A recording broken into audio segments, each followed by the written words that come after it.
E quais são as fases de um concurso? Ai, Medula, como assim fases? O teu concurso ele não é, muitas vezes, tão simples assim. O concurso ele pode ter várias fases. Isso a critério do órgão que está organizando o concurso. Ele vai determinar, olha, para esse cargo é preciso fazer vários testes, é preciso averiguar e verificar várias situações dos candidatos. Então, vamos imaginar um cargo do INSS, por exemplo, tá? Um cargo do INSS. Qual é a atribuição de um servidor do INSS? Bom, via de regra ele vai atender o público, ou ele vai trabalhar numa repartição interna, mas ele vai trabalhar com a parte de burocracia, não é?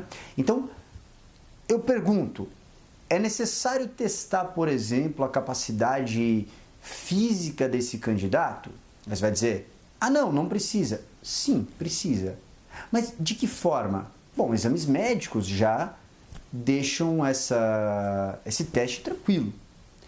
Então, ele pode ser uma das fases do concurso, né? Os exames médicos.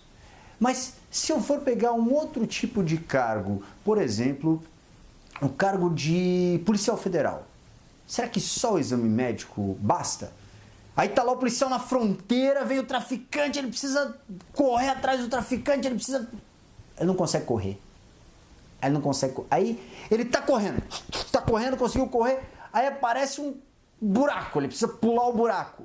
Mas ele tá pesando 415 quilos e ele não consegue pular um buraco de meio metro. E ele cai no buraco e morre, né? Então veja, bom, 415 quilos ele não cabe no buraco. Mas tudo bem, ele não consegue desempenhar fisicamente para atribuição, para função dele. Você imagina a pessoa que não tem força para erguer alguma coisa pesada segurando, por exemplo, num cargo aí do exército, um fuzil? Não consegue. Policial federal, o cara não consegue levantar a arma porque não tem força. Ele não consegue correr. Então veja, a depender da atribuição do cargo, ele precisa fazer outro teste, não só uma prova lá e um exame médico, não.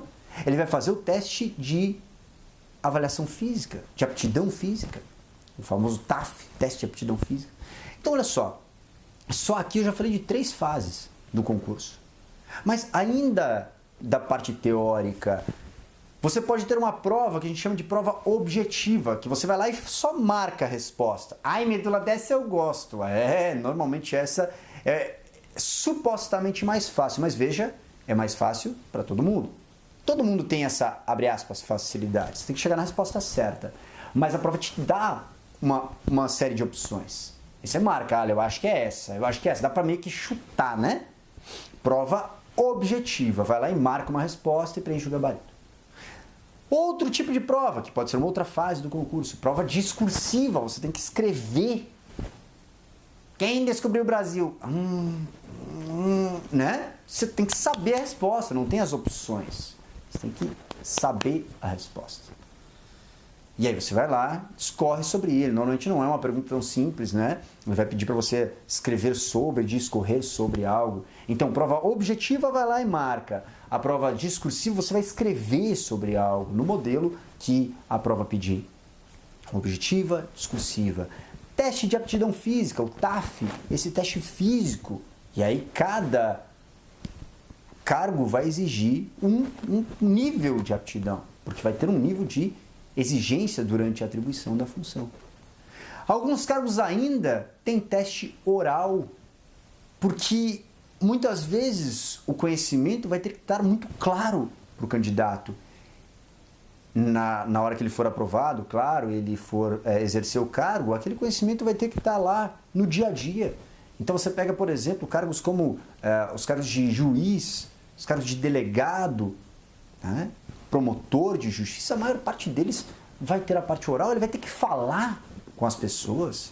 Não é um cargo técnico que ele fica lá, talvez, pensando e daqui a pouco escreve. Não.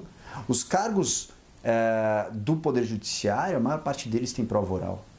Então veja que já foram algumas fases, né? Objetiva, discursiva, oral, TAF, exame médico e ainda pode haver uma prova chamada prova de títulos. Ai, Medula, eu tenho um monte de medalha lá das corridas, mas campeão nunca fui. Para com isso, não é esse tipo de título? Que tipo de títulos essa fase se refere? A que tipo de títulos? Se refere a títulos como pós-graduação, mestrado, doutorado. São experiências que o candidato teve ao longo da vida. Parte do princípio de que um candidato que tem o doutorado, ele está um pouco mais bem preparado ou investiu mais no conhecimento do que aquele que tem apenas a graduação. Então essa prova de títulos ela pode ser eliminatória, ou seja, você tem o título, se não tem você está eliminado. Ou classificatória, vamos contar pontos para você aumentar ou diminuir a tua classificação. Ou ainda eliminatória e classificatória. O importante que você saiba aqui é que existem fases no concurso. E isso vai estar claro no teu edital, como a gente aprendeu. Vai estar claro no teu edital. Então essa informação é fundamental também para quem vai prestar um concurso, porque ele tem que saber quais são as fases do concurso. Tem gente que passa na prova objetiva e reprova no teste de aptidão física, por exemplo. E aí vai deixar a desejar. O cara que reprova no teste de aptidão física merece reprovar. Porque é o mais fácil. Ai, Medula, você fala porque você é atleta. Não, não é por isso. Eu falo porque o teste de aptidão física é o único que você sabe exatamente o que você tem que fazer. E se você não consegue fazer 3 barras em casa, como é que você quer chegar lá no dia e fazer 8 barras? Você acha que vai baixar o deus grego em você e você vai ficar forte e vai fazer 8 barras? Não vai. Você já tinha que estar preparado. Você precisa correr em 12 minutos alguns quilômetros. Aí você não consegue correr até a padaria para comprar um pão que você está morrendo. Você acha que vai chegar no dia, vai baixar um queniano em você e você vai sair correndo como estivesse fugindo de leões? Não. Não adianta. Você tem que treinar. E você sabe exatamente qual o índice que você tem que alcançar. Por isso, o teste de aptidão é mais fácil. Porque você já sabe se vai passar ou reprovar. A não ser, claro, que aconteça alguma coisa no meio do caminho. Por exemplo, você tome um tiro no meio da corrida. Mas é muito raro que algo aconteça. Ter uma distensão, alguma coisa. Se você estiver preparado, teste de aptidão você já sabe se vai passar ou não. Portanto, saiba, existem várias fases, você tem que se preparar para cada uma delas. Não deixe para passar para a próxima fase e depois falar, puta, e agora? Eu tenho que ir para a prova oral. E agora eu tenho uma discursiva? Não. Já comece a se preparar para todas as fases, para você saber que elas vão existir. Faça o teu cronograma, a tua preparação para estar preparado para todas elas.